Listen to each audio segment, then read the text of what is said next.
드리겠습니다.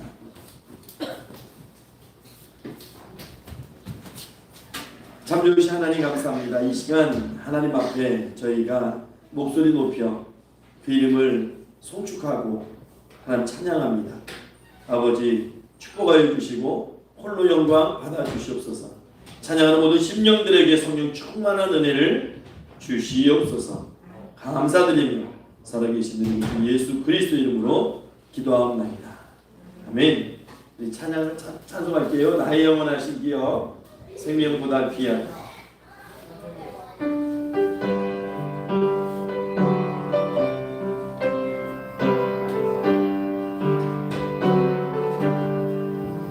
나의 영원하신 기여 생명보다 귀하다. 나의 곁길 다가도록 나와 함께 가소서. 주께로 가까이 주께로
주를 위한 이곳에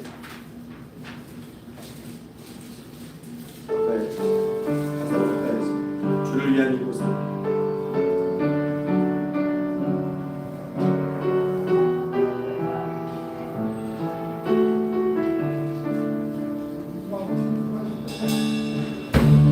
주를 위한 이곳에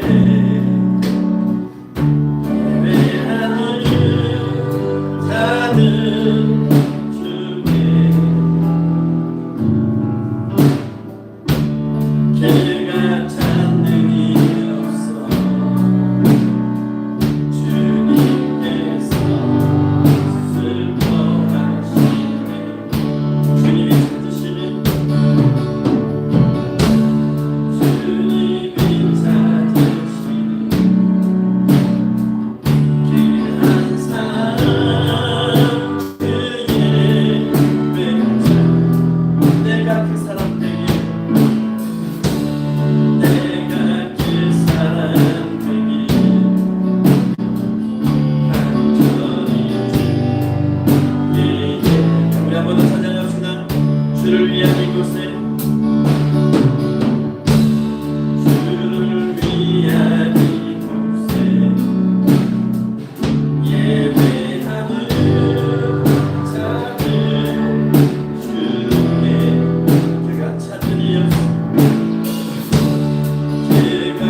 주여, 주께서 지으신 모든 민족이 와서 주의 앞에 경배하며 주의 이름의 영광을 돌리리이다. 무릇 주는 위대하사 기이한 일들을 행하시오니 주만이 하나님이시이다. 여호와의 주의 도를 내게 가르치소서. 내가 주의 진리에 행하오리니 이를 심으로 주의 이름을 경외하게 하소서. 주 나의 하나님이여, 내가 전심으로 주를 찬송하고 영원토록 주의 이름의 영광을 돌리오리니 이는 내게 향하신 주의 인자하심이 크사 내 영혼을 깊은 스올에서 건지셨음이니이다. 아멘. 잠시 하나님 감사합니다. 하나님, 거룩하고 복된 주일을 허락하셔서 이 사순절 기간 저희가 주님의 십자가를 바라보면서 그 구원의 은총을 찬양하면서 주님 앞에 나와 예배드립니다.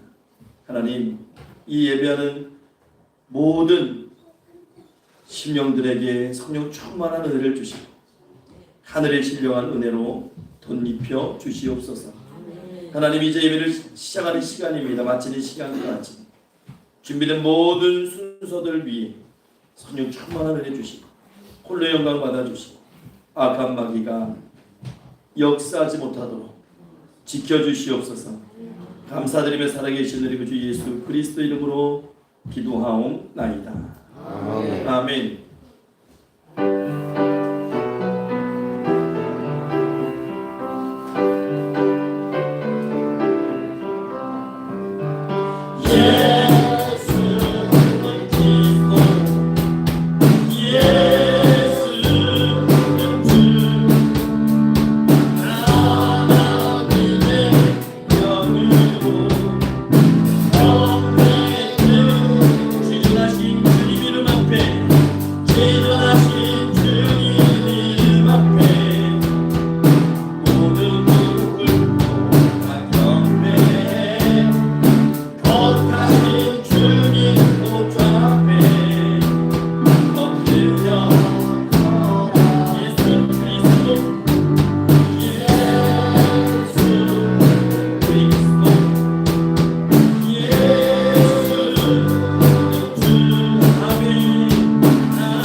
이 시간은 성시교도 시간입니다. 교도문 127번 사순절 네 번째 말씀입니다. 여호와를 자기 하나님으로 삼은 나라 곧 하나님의 기업으로 선택된 백성은 복이 있도다. 여호와께서 하늘에서 보고 모든 인생을 살피시며 곧 그가 거하시는 곳에서 세상의 모든 거민들을 굽어 살피시는도다. 그는 그들 모두의 마음을 지으시며 그들의 하나님을 굽어 살피시는이로다. 많은 군대로 구원 얻은 왕이 없으며 용사가 힘이 세어도 스스로 구원하지 못하는도다. 우리 영혼이 여호와를 바라며 그의 눈의 도움과 방패시로다. 우리 마음이 그를 즐거워하며 우리가 그의 성호를 의지하였기 때문이로다. 여호와여, 우리가 주께 바라는 대로 주의 인자하심을 우리에게 베푸소서. 아멘. 제가 같이 사도신경으로 우리의 신앙을 하나님 앞에 고백하겠습니다. 나는 전능하신 아버지 하나님 천지의 창조주를 믿습니다. 나는 계율하신 아들 우리 주 예수 그리스도를 믿습니다. 그는 성령으로 인하여 동정녀 마리아에게서 나시고 본디르 pilат에게 고난을 십자가 못 죽으시고 사흘 만에 죽은 자 가운데서 다시 살아나셨으며 하늘에 오르시어 전능하신 아버지 하나님 우편에 앉아 계시다가 거기로부터 살아있는 자와 죽은 자를 심판하러 오십니다. 나는 성령을 믿어 그가 공교회와 성대 교제 죄를 용서받는 것 몸의 유생을 믿습니다. 아멘. 우리 다 자리에 앉으셔서 찬송가 151장 찬송가 151장 찬송하신 후에 예배를 위해서 한종기 집사님 대표로 기도해 주시겠습니다.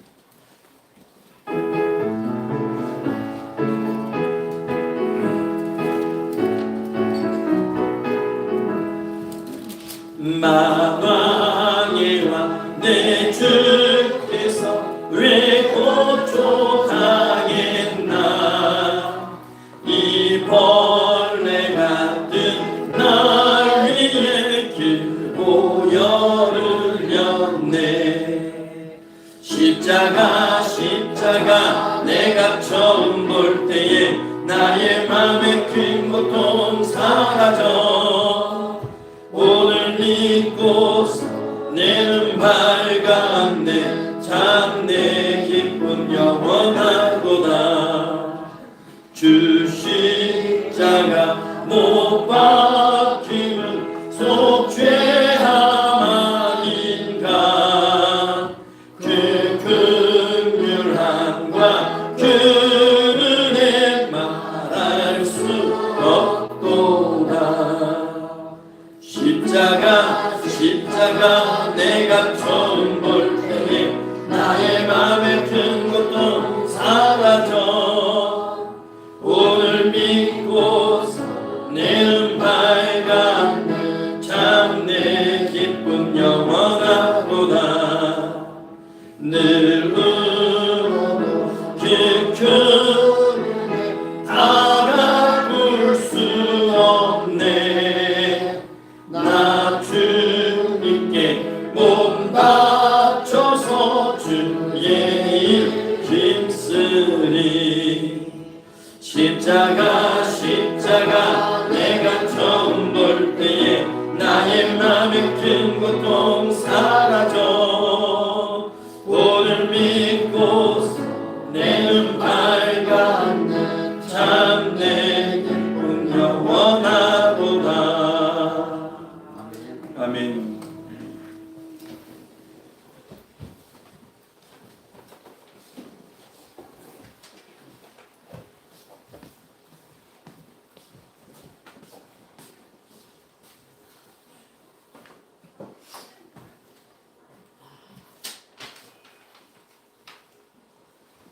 우리의 피난처가 되시고 보호자가 되시는 하나님은 나의 주님이시며 주밖에는 나의 복이 없음을 고백합니다. 우리 주님 곁을 떠나서 살 수 없사오니 오늘도 우리 편에 거하여 주옵소서. 한 주 동안 세상에서 너무 물들어 싸우며 제사하여 주옵소서. 우리의 생명의 길을 열어 주옵소서. 충만한 기쁨과 영원한 즐거움을 허락하여 주옵소서. 오늘도 많은 죄 중에 서 있으며 나왔습니다. 우리의 연약함을 아시나니 부모가 자식을 궁일이 여인같이 우리를 불쌍히 여겨 주옵소서. 여러 가지 힘들고 어려운 간데도 구원의 하나님으로 맡기에마다 기뻐할 수 있는 믿음을 주셔서 감사드립니다. 근심 있는 자 같으나 항상 기뻐하고 가난한 자 같으나 부여하고 아무것도 없는 것 같으나 가진 자 되게 하소서. 생명의 권유관을 받는 우리 모두 되게 하옵소서. 말씀을 선포하시는 조선 목사님 함께 하셔서 생명의 말씀을 축복의 말씀이 온전히 선포하게 하소서. 성령 충만하여 성도들마다 믿음대로 채워지는 귀한 역사가 있게 하여 주옵소서. 특히 목사님의 건강 특별히 살펴주시고 빈자리로 함께 채워주셔서 특히 찬양 드리는 모든 팀들에게 축복 내려주시고 예배에서 MT 차세대의 큰 일꾼으로 승화하여 주옵소서. 또한 우리 성도들의 마음의 상처, 육체의 고통을 십자가의 보혈로 깨끗하게 씻겨 주시오. 새 생명 되게 하소서. 영원함을 우리 하느님께 우리 성도님께 하게 하옵소서. 감사드리며 살아계신 우리 예수님이로 감사드립니다. 아멘.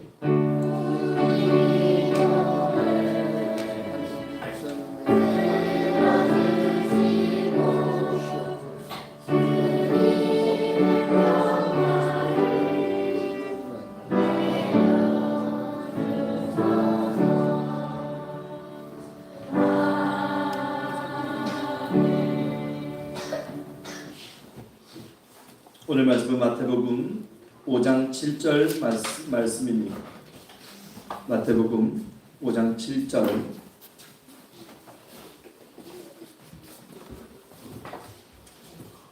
우리 신약성경 5페이지입니다. 마태복음 5장 7절. 우리 다 같이 화면을 보시고 오늘 성경을 찾으셨으면 성경을 보시고 우리 같이 한 목소리를 읽겠습니다. 긍휼히 여기는 자는 복이 있나니 그들이 긍휼히 여김을 받을 것이며. 아멘. 이 시간 에베네셀 어린이 찬양단 찬양이 있겠습니다.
시간에는 호산나 천년부 찬양단 찬양이 있습니다.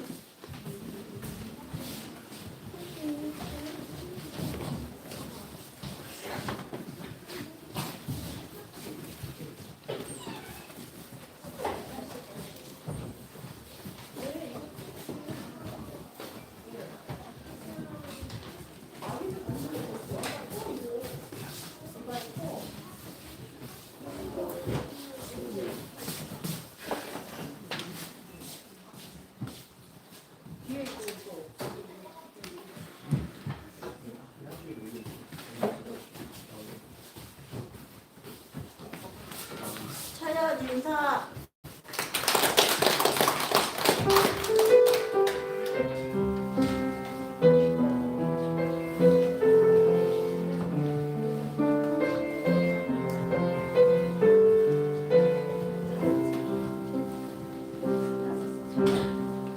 사랑하는 나의 아버지 이름 높여드립니다. 주의 나라 찬양하게 임하시니 능력의 주께 찬송하네. 전능하신 하나님 찬양 언제나 동일하신 주 전능하신 하나님 찬양 영원히 다스리네.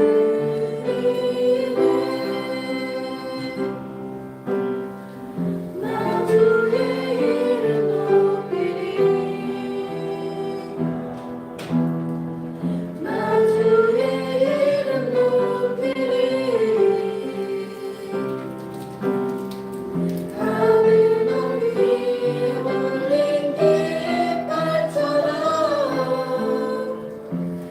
주의 이름 높이리. 전능하신 하나님 찬양 언제나 동일하신 주 전능하신 하나님 찬양 영원히 다스리네.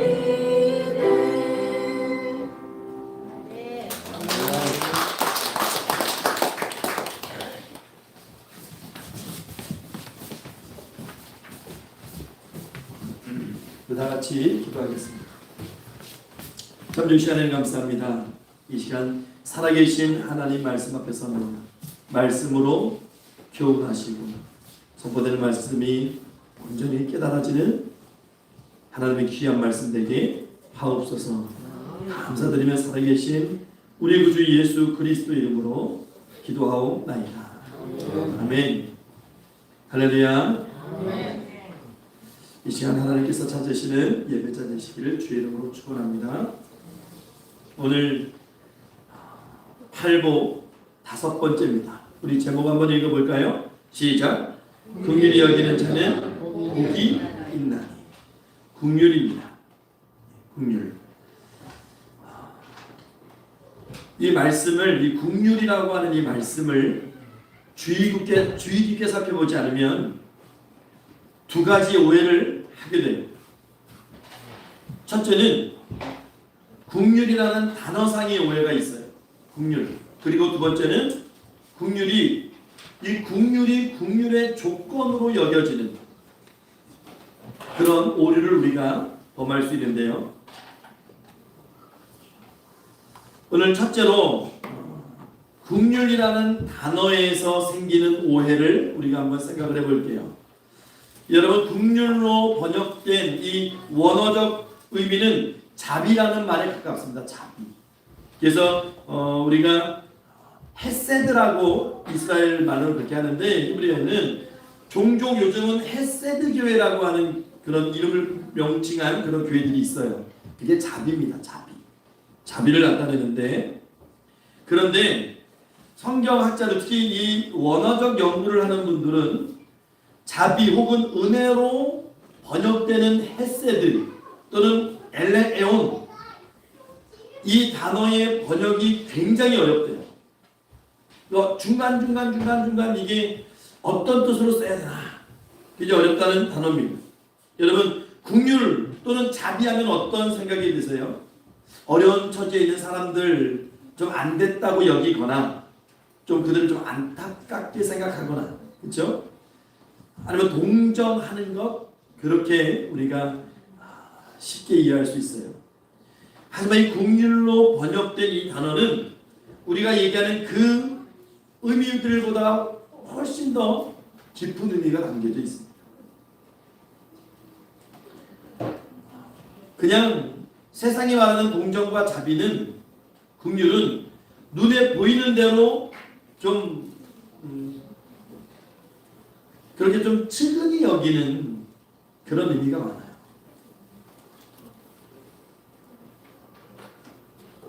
근데 오늘 성경이 이야기하는 그 긍휼은 그런 의미가 아닙니다.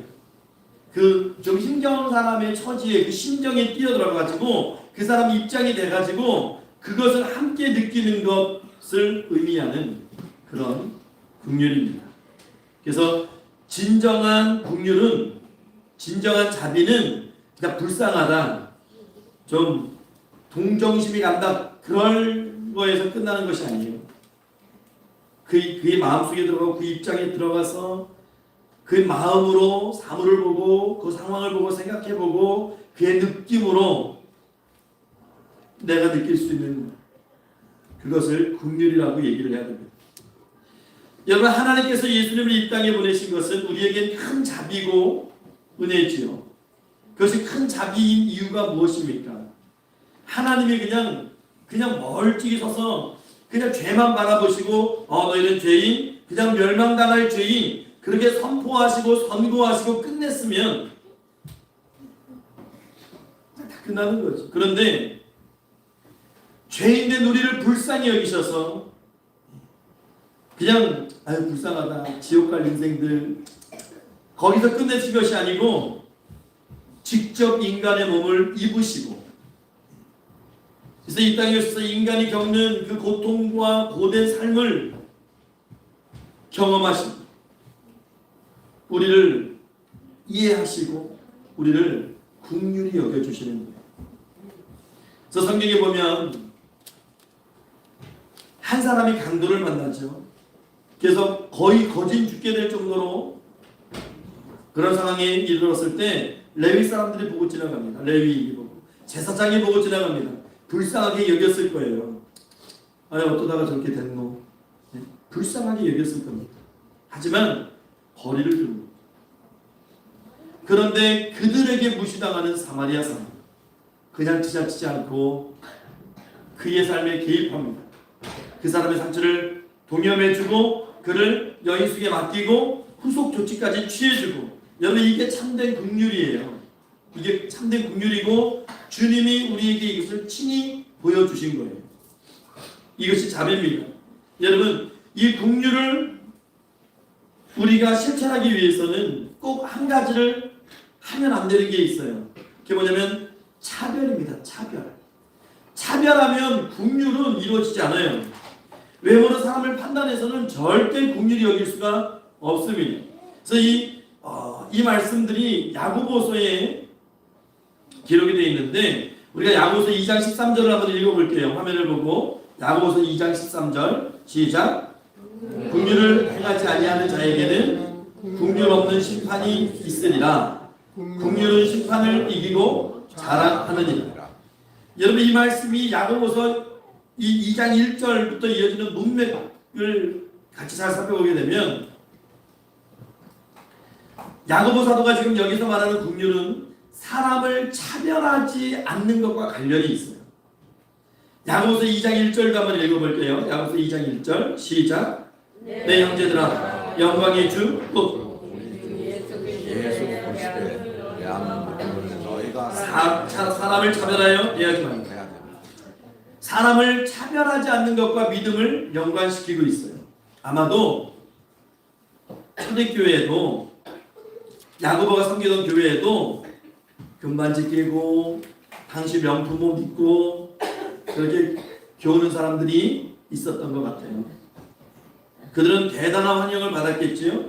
또 한편에서는 남루하고 정말 누가 봐도 후진 그런 사람들도 있었겠죠. 그들은 업신 여기고 홀대하는 겁니다. 예나 지금이나 그런 일들이 있는 것 같아요. 이 일에 대해서 야고보는 단호하게 얘기합니다. 단호하게. 여러분 차별하는 것이 얼마나 무서운지. 자, 야고보서 2장 9절 한번 읽어볼게요. 2장 9절 시작. 만일 너희가 사람을 차별하여 대하면 죄를 짓는 것이니 율법이 너희를 범법자로 정죄하리라.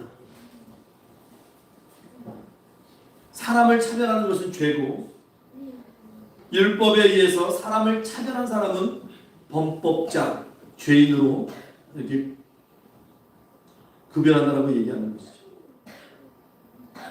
그러면 여기서 사람을 차별하는 죄가 무엇일까요?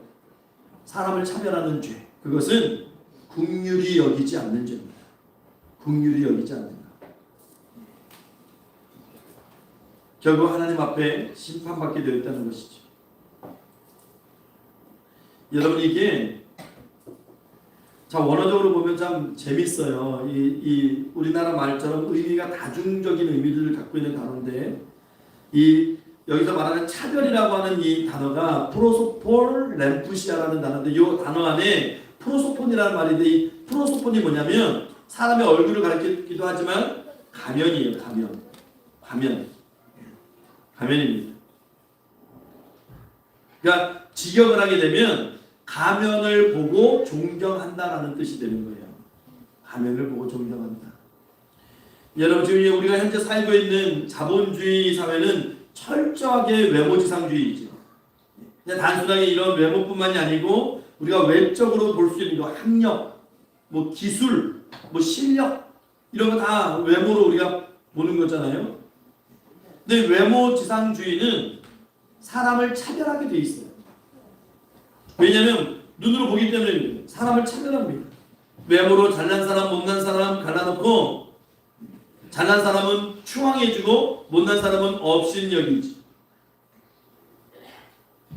그래서 있는 자들은 자신이 가진 것, 누리고 있는 것, 기득권, 이익을 더 극대화하기 위해서 법을 강화하기도 하죠. 그리고 네 편 내 편 갈라가지고 사람을 차별합니다.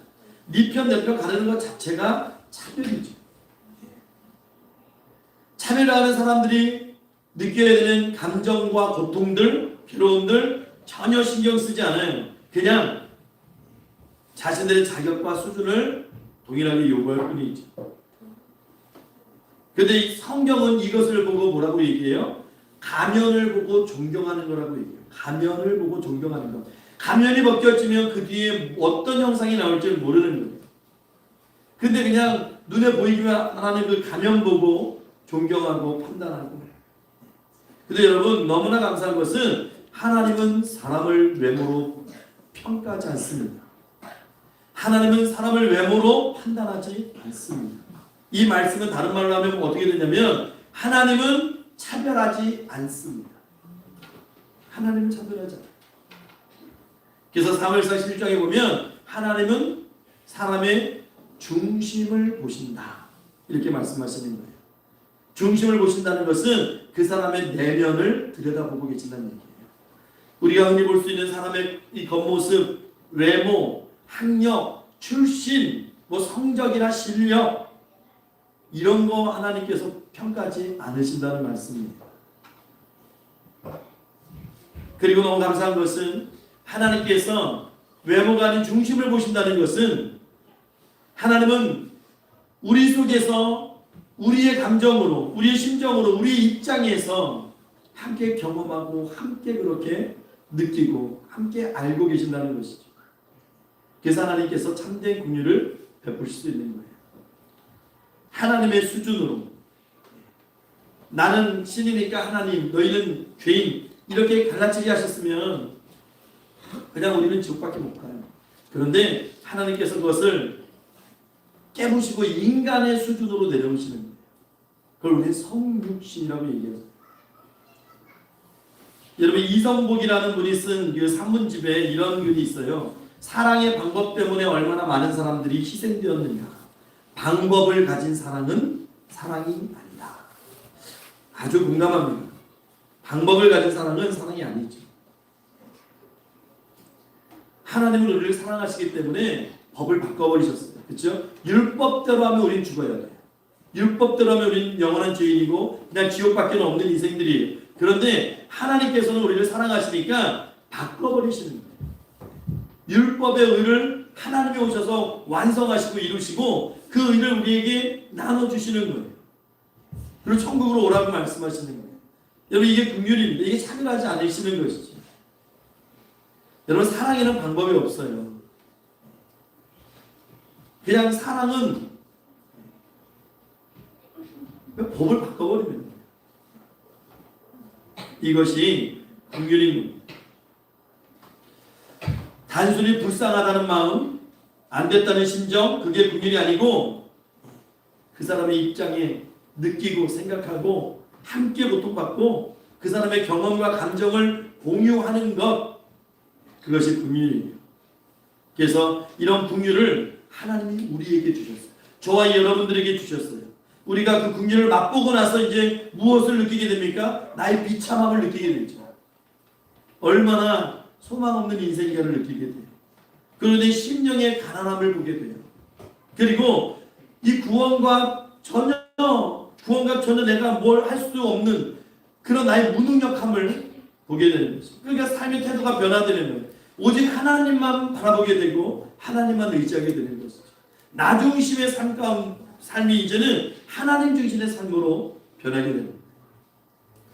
이게 긍휼히 여김을 받은 자의 삶이죠. 그 두 번째 오해가 있어요. 이게 굉장히 중요합니다. 긍휼의 조건으로 여겨질 수 있다는 것, 이거 굉장히 조심하셔야 돼요. 그러니까 이런 거죠. 오늘 주님께서 말씀하셨어요. 긍휼히 여기는 자는 복이 있나니 그들이 긍휼히 여김을 받을 것이라고 말씀하셨는데 우리가 이것을 사람들이 어떻게 해석하냐면 우리가 다른 사람을 긍휼히 여겨야지 하나님이 우리를 긍휼히 여겨주신다. 이렇게 생각해요.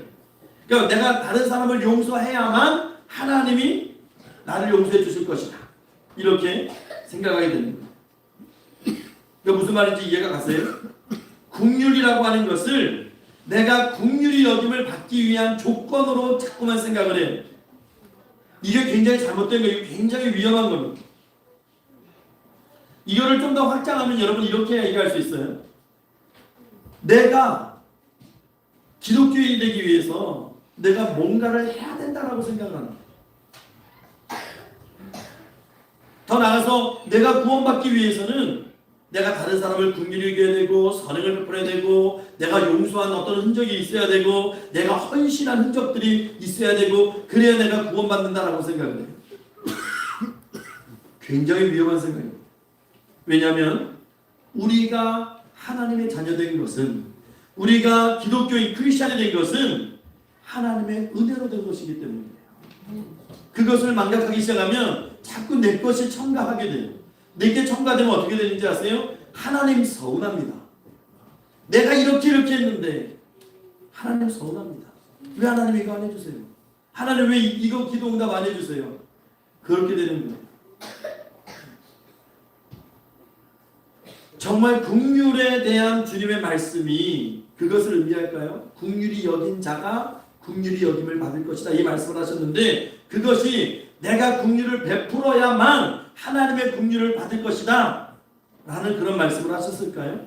사실 여러분 우리가 이렇게 생각하는 이유 중에 하나가 이 마태복음 18장에 있는 그 말씀 때문에 우리가 이런 생각을 많이 해요. 우리 대표적인 구절을 한번 볼까요? 마태복음 18장 33절에서 35절을 한번 읽어볼게요. 화면을 보고 우리 다 같이 읽어볼게요. 시작.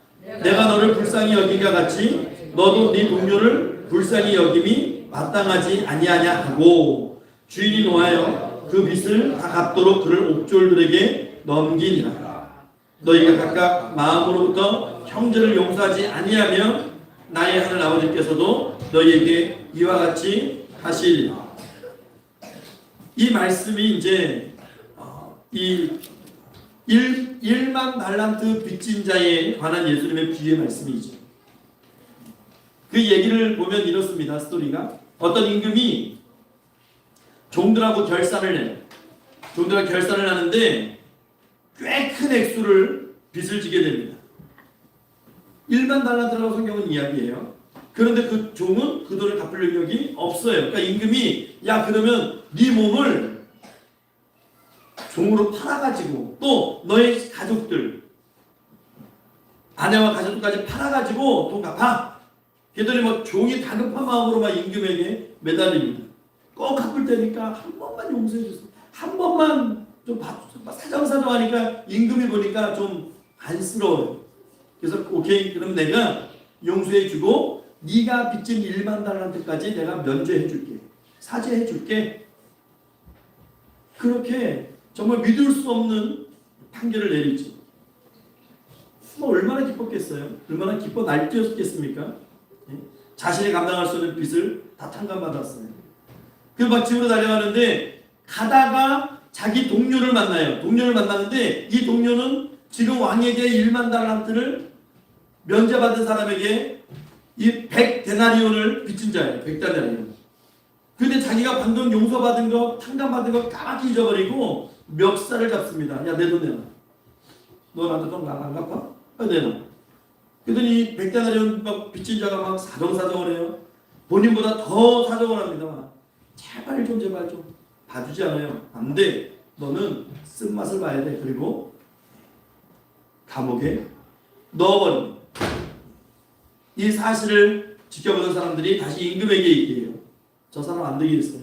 그랬더니 임금이 어떻게 해요? 잡아다가 다시 오게 가둬버려요. 가두면서 하시는 말씀이 이 말씀이에요.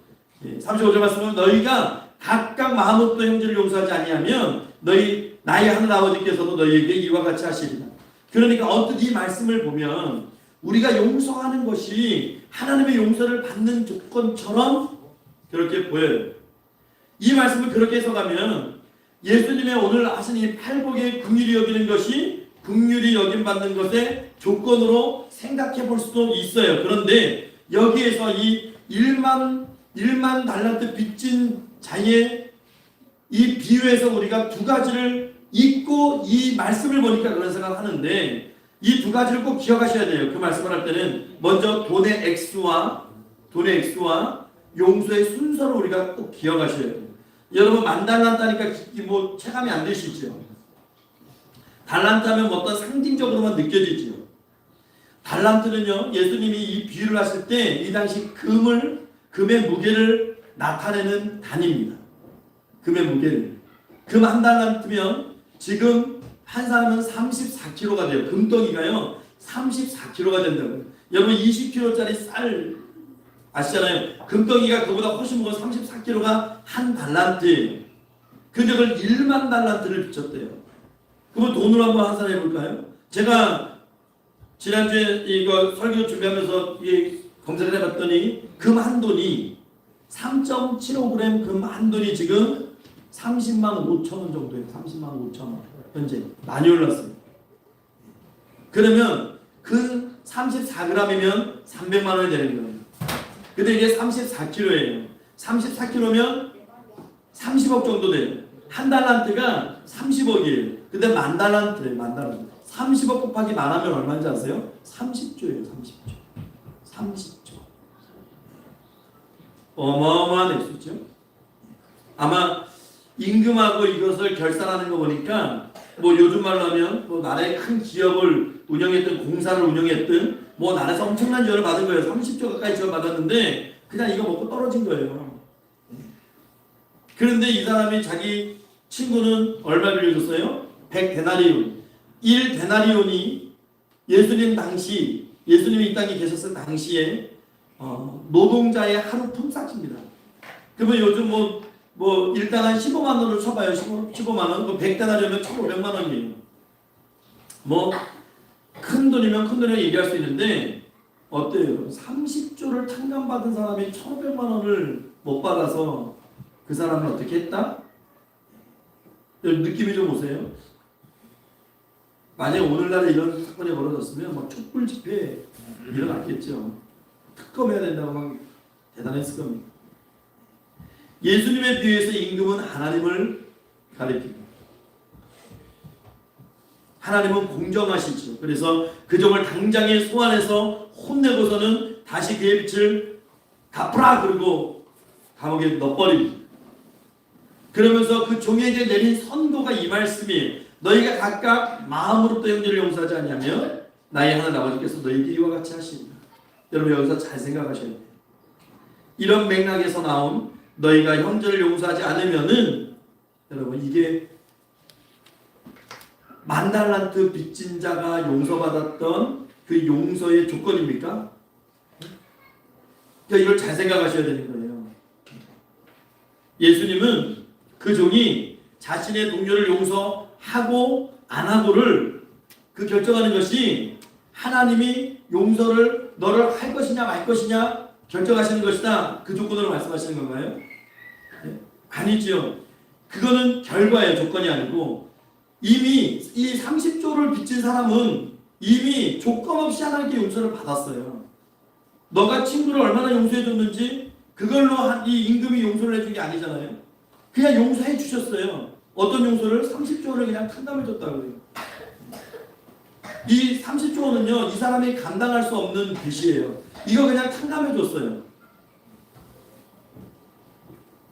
거기에 1,500만 원 상대도 안 되죠. 얼마든지 용서할 수 있다는 것이.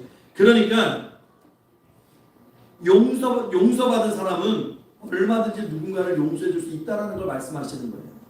얼마든지. 너가 이렇게 해야 하나님이 너를 용서해 주고 아니고 너는 이미 하나님의 용서를 받았는데 왜 못하니라고 말씀을 하시는 거지. 네가 이렇게 못하니까 하나님이 용서를 안 해주시는 거야. 그 결과론을 갖고 얘기하면 여러분 우리는 절망할 수밖에 없는 절망밖에 우리에게는 남는 게 없어요. 이 임금의 용서를 이게 굉장히 무시하는 처사가 되는 거예요. 하나님께서 이미 우리를 용서하셨기 때문에 우리가 용서해야 되는 거예요. 하나님이 이미 우리를 긍휼히 여기셨기 때문에 우리가 긍휼히 여겨야 되는 거예요. 결과를 갖고 얘기하시면 안 돼요. 내가 긍휼히 여겨야 하나님이 나를 긍휼히 여겨주실 거야 라고 생각하는 건 잘못된 굉장히 위험한 생각이에요. 여러분 예수 믿는 사람들이 왜 선행을 베풉니까? 천국 가기 위해서 선행 베풉니까? 그렇게 되면요 선행을 베푸는 것이 천국 가는 것의 조건이 되는 거예요. 이건 잘못된 거죠.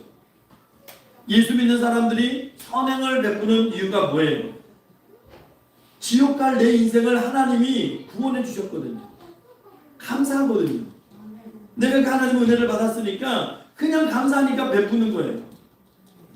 영원히 죽을 수밖에 없는 이 죄인도 하나님이 구원해 주셨는데 그게 너무나 감사해서 섬기는 거예요. 그런데 그것이 와전돼서 내가 선행을 베풀어야 천국 가라고 그렇게 결과론적인 이야기가 되어버리면 우리는 믿음으로 은혜로 주신 그 믿음으로 천국 가는 것이 아니고 내가 뿌린 선행으로 내가 천국 간다고 하는 내 공로가 드러나는 그런 아주 위험한 생각에 빠지게 되는 거예요. 여러분 또 기억하세요.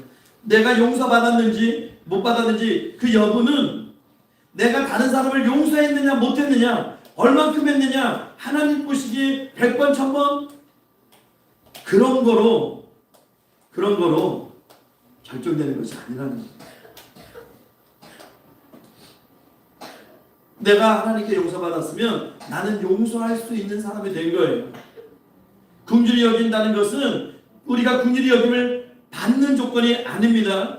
그것은 결과예요. 내가 긍휼히 여김을 받았기 때문에 긍휼히 여기는 거예요. 나도 받았기 때문에.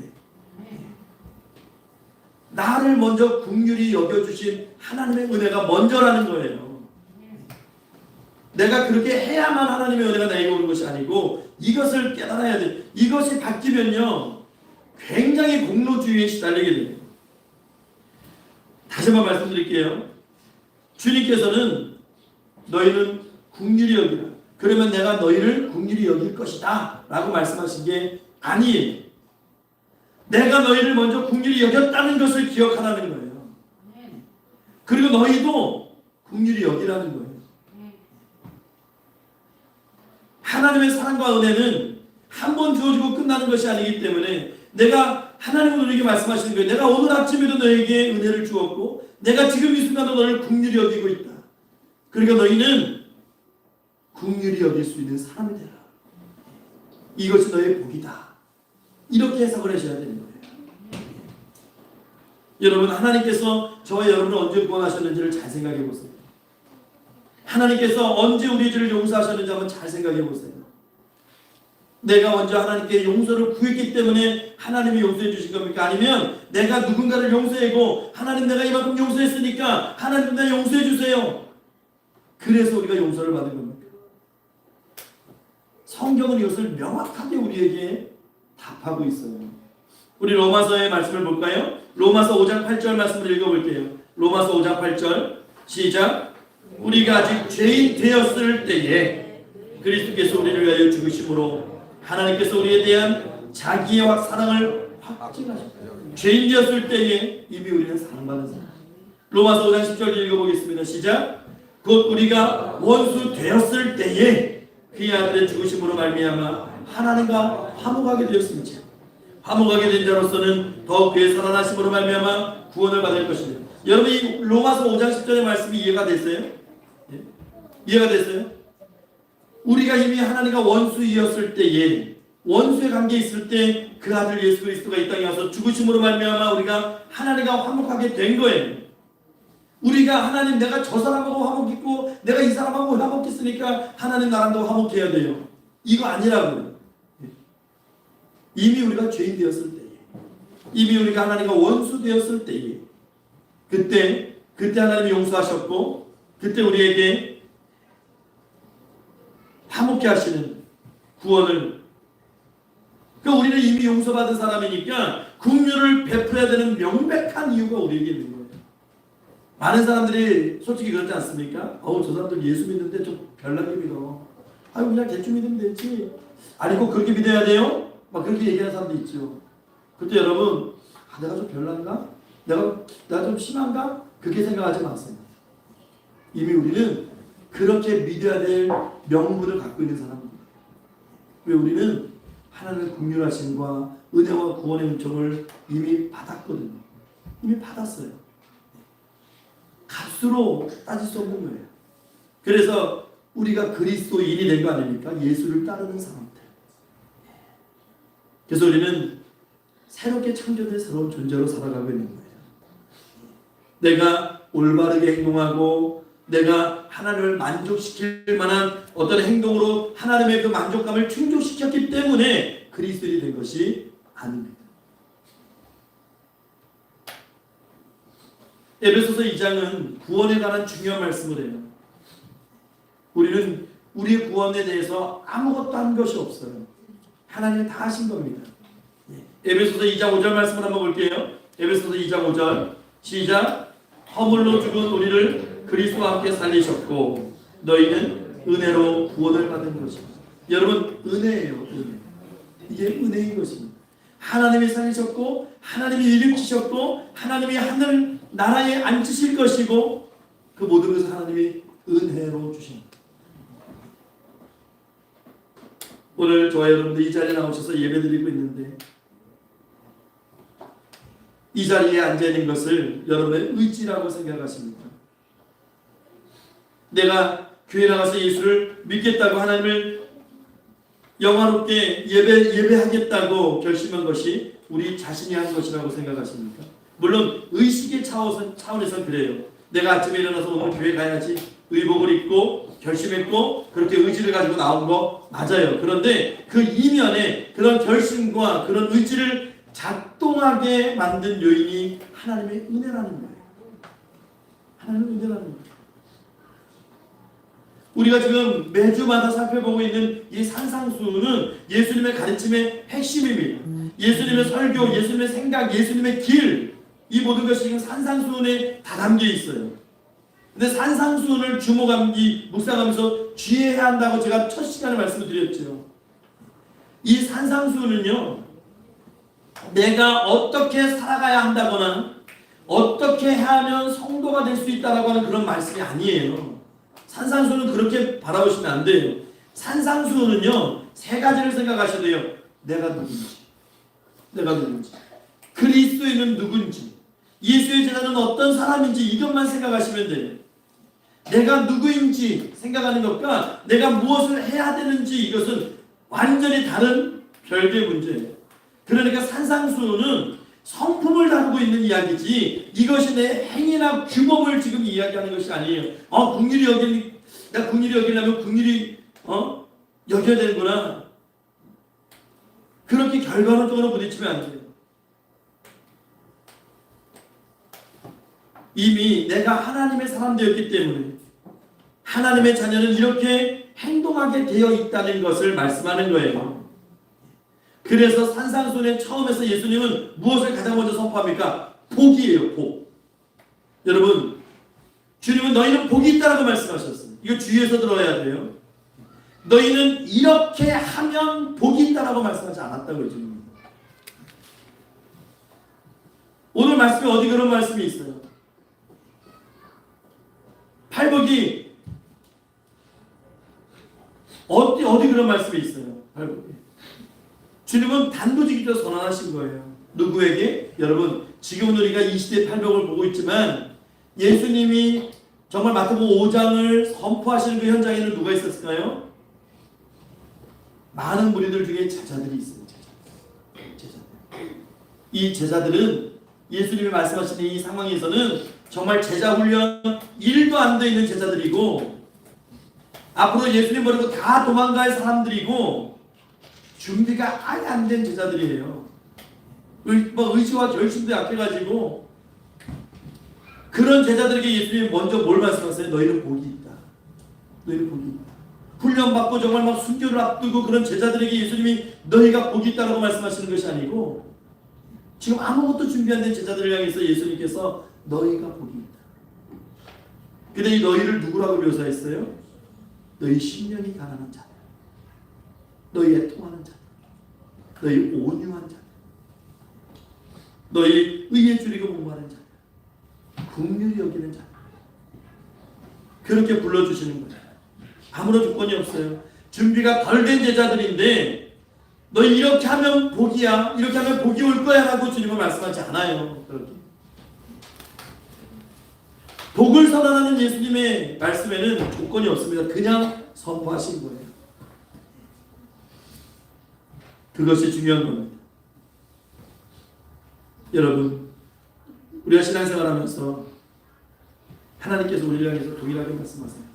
그냥 내 사랑하는 자야, 내 어여쁜 자야, 그렇게 불러주시지 무엇을 많이 하고 이것도 많이 하고 저것도 많이 해서 이쁜 자야, 그렇게 안 하십니다.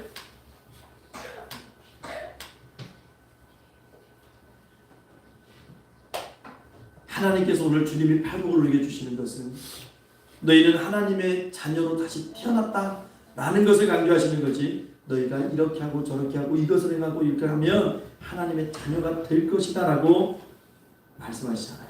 그래서 우리는 팔복을 통해서요, 누가 진정한 그리스도인인지를 알 수 있는 거예요.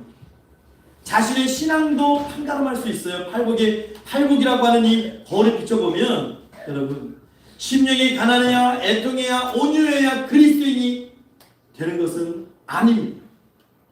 여러분, 반대로 내가 하나님의 자녀고 그리스도인이기 때문에 심령이 가난하고 애통한 거예요. 온유하고 예줄이고 목마른 거예요. 마찬가지예요. 여러분은 하나님의 은혜로 하나님의 자녀가 되었기 때문에 당연히 긍휼히 여기는 자로 살아가는 것입니다. 여러분, 긍휼히 여기고 계십니까? 내 주위의 사람들, 내 가족들, 내 이웃들 긍휼히 여기는 마음으로 바라보고 계십니까? 여러분, 우리는 작은 것 하나 용서하는 거 너무 힘들어요. 그렇죠? 우리 안에 긍휼이 없어서. 근데 성경은요, 놀라운 선포를 합니다. 하나님이 우리를 얼만큼 긍휼히 여기실까요? 저는 이제 읽을 그 말씀과 우리 삶의 우리의 모습을 좀 대입시켜 봤으면 좋겠어요. 나는 이만큼의 긍휼하심을 받고 있는데 나는 정말 이만큼 받은 만큼 내가 긍휼히 여기는 삶을 살아가고 있는 여러분의 예레미야가 3장 21절과 23절을 한번 읽어볼게요. 시작. 여호와의 자 긍휼이 무궁하심으로 우리가 진멸되지 아니하니 이것들이 아침마다 새로우니 주의 성실하심이 크시도소이다. 여러분 하나님께서 우리를 긍휼히 여기시는데 그 하나님의 긍휼은 무한하시다. 무한한 긍휼이신데 언제마다요 우리에게 언제마다 새롭게 우리를 긍휼히 여겨주신대요. 아침. 여러분 오늘 아침에 눈 뜨셨을 때 뭐 상징적 의미지만 하나님의 긍휼히 여기셔요. 여러분 긍휼히 여기심을 받고 이 자리에 오신 거예요. 그러면 오늘 하루도 우리는 긍휼히 여기는 자로 살아요.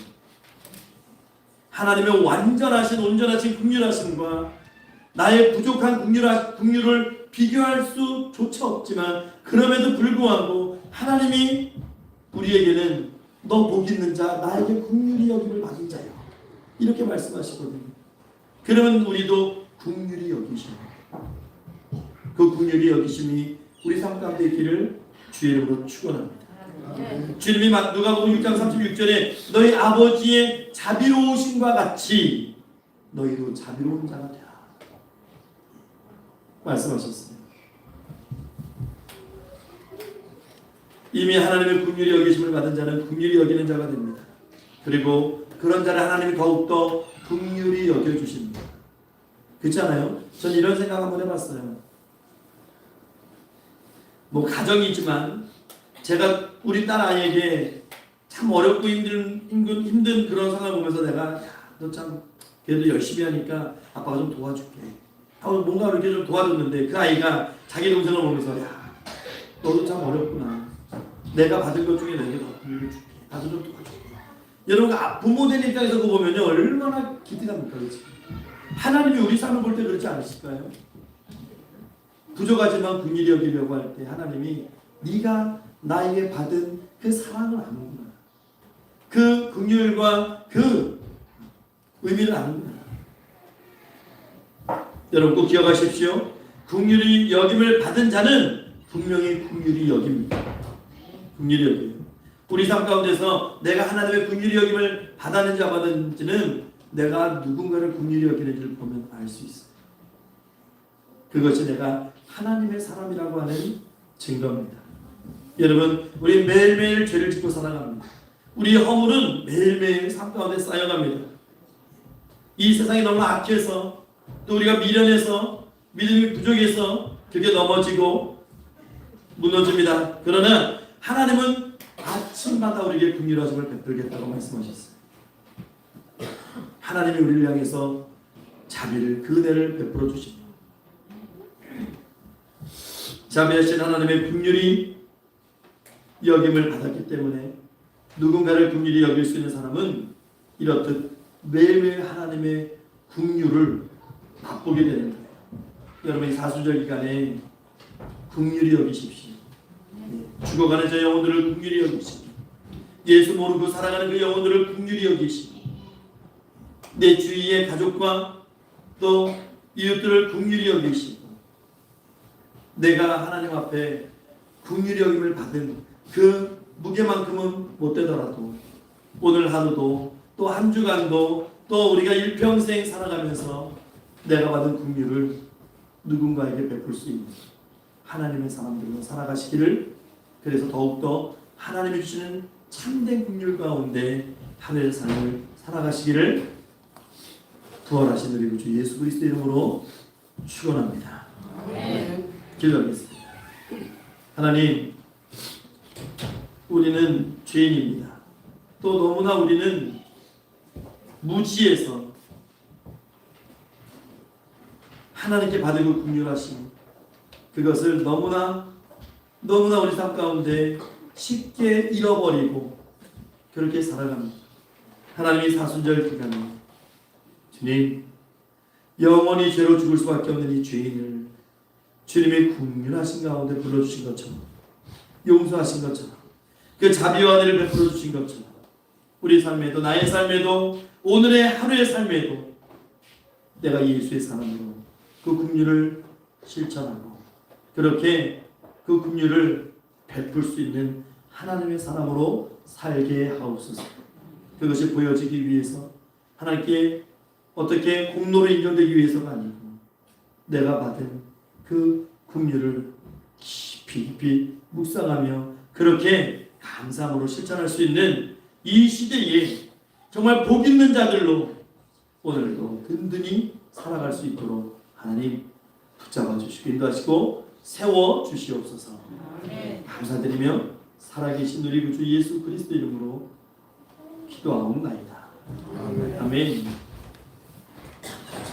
우리 이 시간에 찬송가 427장 찬송하면서 우리 하나님 앞에 봉헌하겠습니다.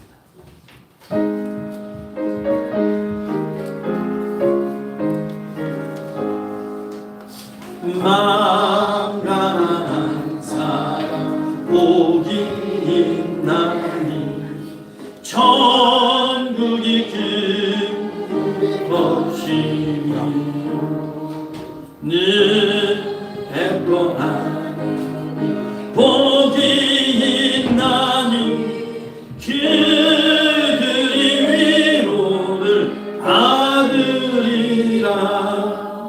온유한 사랑 복이 있나니 그 땅이 기업이 될 것이요 사모하는 복이 있나니 그들이 배부를 것이로다. 긍휼히 여기며 복이 있나니 긍휼히 여김을 받으리라. 정결한 사람 복이 있나니 그들이 하나님 올 것이라. 화평케하는 복이 있나니 그들이 하나님 아들이요 핍박을 받는 복이 있나니 천국이 그들 것임이라. 주위에 엿보면 복이 있나니 하늘의 큰 상을 받으리라. 성부와 성자와 성령께 영광 영원히 돌리세. 할렐루야. 아멘. 봉 기도하겠습니다. 참 주신 하나님 감사합니다. 이 시간 우리 사랑하는 평강의 성도님들 하나님 앞에 기쁨으로 감사함으로 자원하여 준비한 예물을 드립니다. 하나님 이 예물 기뻐 받아 주시고 함양하여 주시옵소서. 하나님의 연복에 손댄 하나님의 성도들의 삶을 기억하여 주시고 그들의 삶이 아버지 정말 풍성한 가운데 하나님을 증거할 수 있는 복된 삶이 되게 하시고 이 땅 살아갈 때에 하나님 건강 때문에 물질 때문에 시험에 들지 않게 하시고 늘 하나님을 찬양하고 긍휼히 여기는 그런 복된 삶을 살게 하옵소서. 하나님의 예물이 온전히 하나님 뜻 가운데 쓰임 받기 원합니다. 하나님 사용하여 주시고 열매 맺는 예물 되게 하옵소서. 부족함 없도록 오병의 역사 가운데 하나님 친히 채워주시는 복된 예물 되게 하옵소서. 감사드리며 살아계신 우리 구주 예수 그리스도 이름으로 축복하며 기도하옵나이다. 아멘.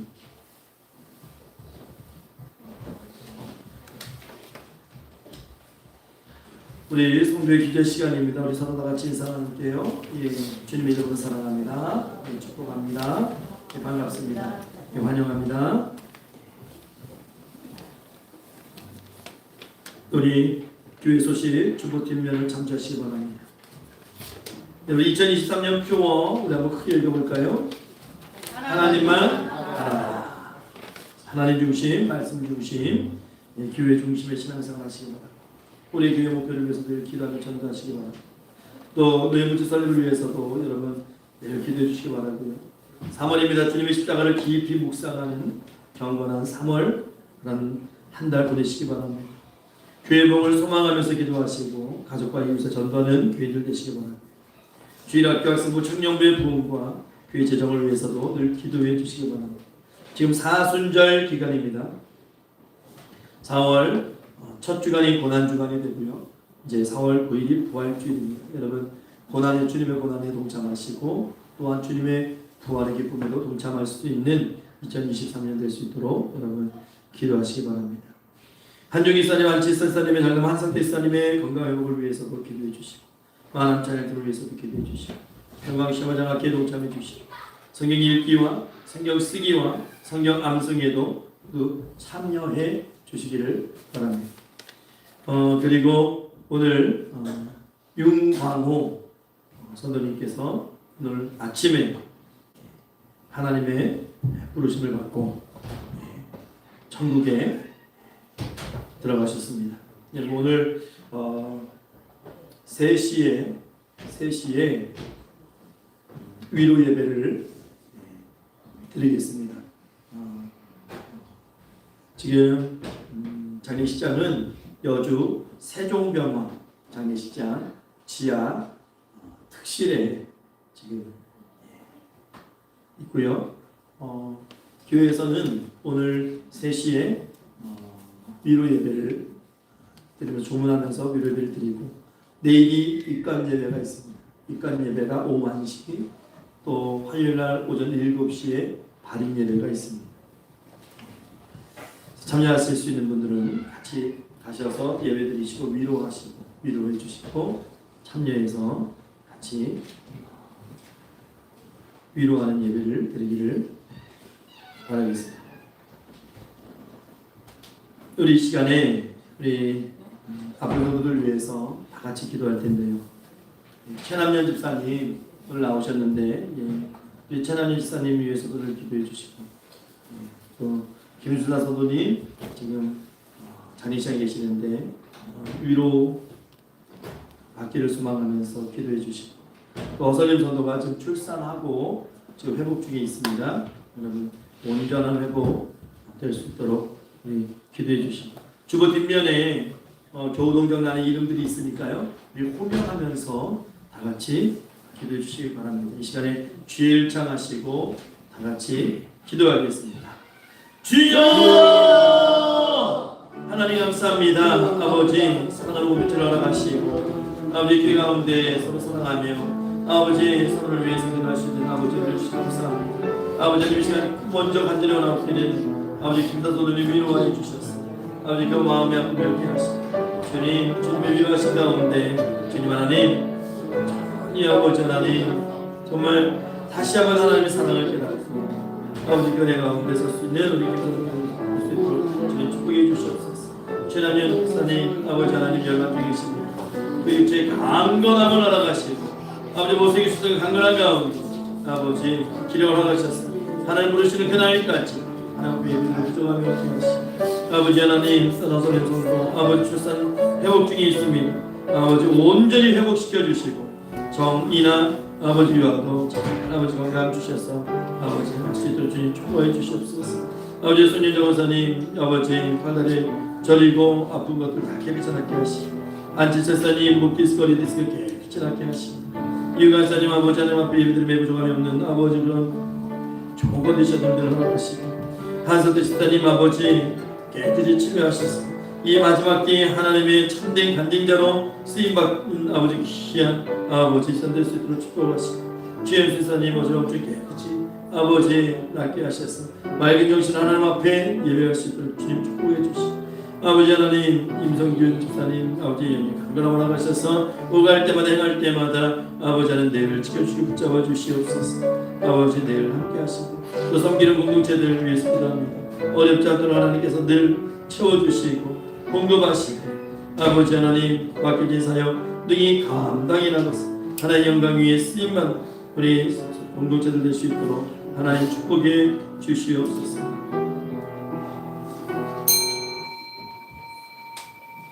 우리 다 같이 일어나셔서 찬송가 620장 찬송하시고 축도로 예배를 마치겠습니다.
어둠 밤에도 주의 밝은 빛 인도하여 주신다. 주님이 뜻하시니 헤아리기 어려워 언제나 주뜻하니 내가 있으니 사랑과 말씀이 나를 더욱 새롭게 하니 때로는 넘어져도 죄없음이 아멘. 이 믿음 더욱 굳세라. 주가 지켜주신다. 어둠 밤에도 주의 밝은 빛 인도하여 주신다. 여기에 모이누리 사랑하는 주의 자녀라. 주께서 뜻하신 바 우리 공에 펴지신다. 고통과 슬픔 중에 더욱 주님 의지하오니 어려운 이전에도 주님 더욱 찬양하라며 이 믿음 더욱 굳세라. 주가 지켜주신다. 어둠 밤에도 주의 밝은 빛 인도하여 주신다. 아멘. 축도합니다. 지금은 우리 구주 예수 그리스도의 십자가의 은혜와 오늘 살아 역사하시는 하나님 아버지의 말로 다 할 수 없는 그 크신 사랑하심과 성령 하나님의 감화 감동하심, 교통 교제하심, 내주 충만 역사 위로하심, 축복하심, 거룩하고 복된 주일 하나님 앞에 나와 겸손히 보게 속에 긍휼히 여김을 받은 자처럼 이제는 긍휼히 여기는 자로 살기를 다시 한번 소망하는 고개 숙인 평강의 모든 성도들 머리 위에 그들의 가정과 권속들 위해 또 맡겨진 사역과 사명들 위해 그리고 이 시간 함께 예배하는 모든 심령들 위해 특별히 사랑하는 아이들과 학생들과 청년들 위해 이제로부터 영원무궁토록 항상 함께 있을지어다. 아멘.